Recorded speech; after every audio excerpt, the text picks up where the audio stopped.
Knife দিয়ে চুষি পিঠা, এটা আদৌ কি সম্ভব? হ্যালো, আসসালামু আলাইকুম এভরিওয়ান। আজকে আমি আপনাদের সাথে শেয়ার করব আসলেই কি কেচি দিয়ে এই চুষি পিঠাগুলা কাটা যায়, আর সেই কাটা চুষি পিঠা দিয়েই কি আপনারা এই পিঠাগুলা তৈরি করে নিতে পারবেন। সব ধরনের টিপস অ্যান্ড ট্রিক্সের সাথে এই রেসিপিটা আমি শেয়ার করেছি।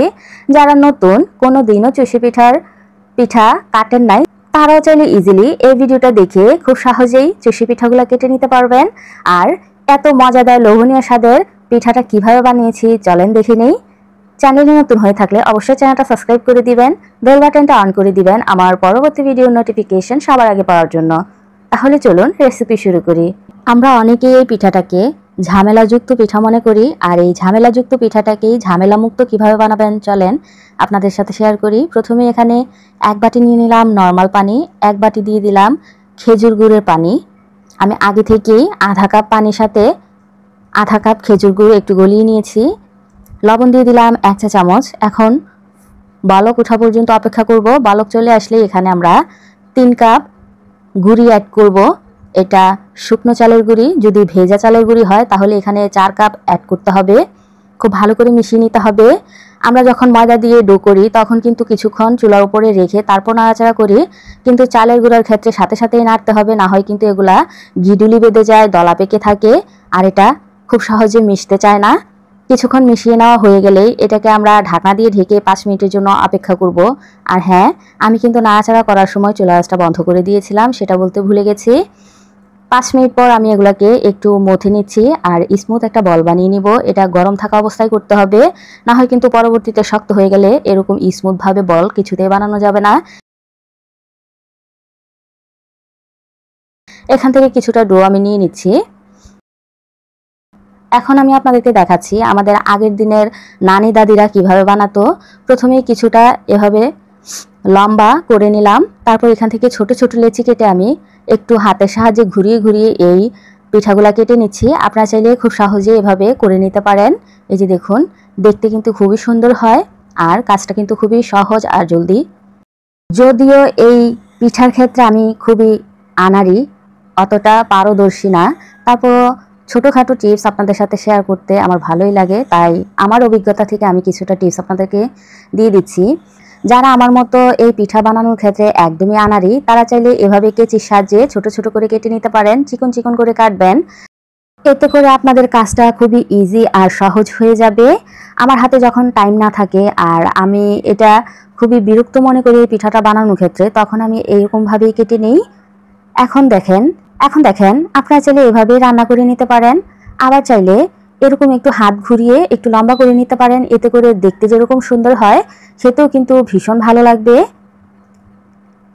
চাইলে কিন্তু এভাবে ছোট ছোট করে কেটে এভাবে হাত দিয়ে একটু ঘুরিয়ে ঘুরিয়ে এই পিঠাগুলো আপনারা খুব সহজেই বানিয়ে নিতে পারেন। এভাবে কাজটা খুবই সহজ হয়ে যাবে। যারা নতুন এই পিঠাটা বানাতে ভয় পান, তারা কিন্তু এই প্রসেসটা অনুসরণ করে পিঠাগুলো খুবই ইজিলি বানিয়ে নিতে পারবেন আর খুবই অল্প সময়ে অনেকগুলা পিঠাই তৈরি করে নিতে পারবেন। আচ্ছা, আমার সবগুলা পিঠা তৈরি হয়ে গেছে, আমি একটা সাইডে রেখে দিচ্ছি। এখন একটা প্যানের মধ্যে নিয়ে নিচ্ছি 4 লিটার দুধ। এই পিঠাটা আমার কাছে একটু রসালো খেতেই ভালো লাগে, খুব বেশি মাখো মাখো হলে কিন্তু আমার কাছে একদমই ভালো লাগে না। আপনারা চাইলে আপনাদের টেস্ট অনুযায়ী কম বেশি করে নিতে পারবেন। এখন চুলার আঁচটা ধরিয়ে কিছুক্ষণ নেড়ে চেড়ে দিচ্ছি যাতে করে তলানিতে লেগে না যায়। এখন দিয়ে দিচ্ছি 5 থেকে 6টা এলাচ, 2টা দারচিনি স্টিক। খুব বেশি করে আমি এখানে তেজপাতা ইউজ করতেছি, কারণ ফিন্নি জাতীয় জিনিসের মধ্যে তেজপাতা ফ্লেভারটা আমার কাছে খুবই ভালো লাগে। আপনারা কম বেশি করে নেবেন। কিছুক্ষণ নেড়ে চেড়ে দিচ্ছি যাতে তলানিতে লেগে না যায়। এখন অপেক্ষা করব বালক ওঠা পর্যন্ত। এই যে দেখুন, বালক চলে আসছে। এখন ভালো করে নেড়ে চেড়ে দিচ্ছি, নাড়াচাড়া করে চুলা আঁচটা একদমই কমিয়ে দিব, না হয় কিন্তু দুধটা খুবই অল্প হয়ে যাবে। এখানে 1.5 কাপ পরিমাণ আমি চিনি দিচ্ছি, আপনারা আপনাদের টেস্ট অনুযায়ী দিয়ে দিবেন। যেহেতু আমি গুড় দিয়ে ডোটাকে বানিয়েছি, তার কারণে কিন্তু এখানে চিনির পরিমাণটা খুবই কম লাগবে। 2 চা চামচ দিয়ে দিলাম লবণ। এখন ভালো করে নেড়ে চেড়ে দিচ্ছি।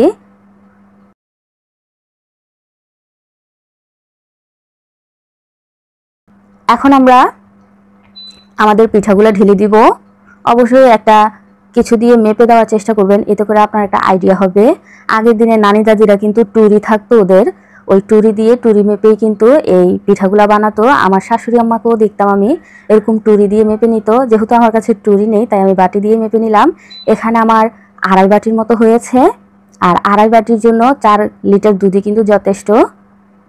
আর আপনারা নিশ্চয়ই খেয়াল করেছেন আমি এক হাতে পিঠাগুলা ঢালতেছি আর এক হাতে নাড়াচাড়া করতেছি, না হয় কিন্তু এগুলো একসাথে দলা পেকে যায়। এই যে দেখুন নাড়াচাড়া করার কারণে আমার এগুলো কতটা ঝরঝরা আছে। এভাবে আমি নেড়েচেড়ে 10 মিনিট রান্না করে নিব।